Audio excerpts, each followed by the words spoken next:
শ্রীকৃষ্ণকে তীর নিক্ষেপকারী জরাব্যাধ আসলে কে ছিলেন? দৈবের নির্বন্ধ অনুযায়ী শ্রীকৃষ্ণ জরাব্যাধের হাতে তীরবিদ্ধ হন।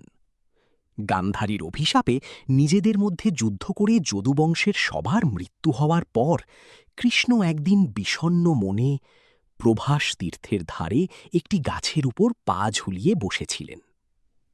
দৈবযোগে জরাব্যাধ মৃগয়া করতে সেখানে এসে উপস্থিত হয় এবং কৃষ্ণের সুন্দর গোলাপি পদতল দেখে ভাবি, ই বুঝি কোনো হরিণের কান।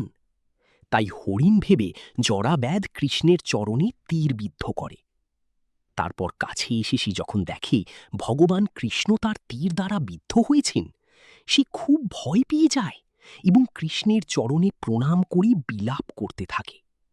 তখন কৃষ্ণ বলেন, ভয় পেও না, আমার দেহত্যাগ তুমি নিজের চোখে দেখেছ।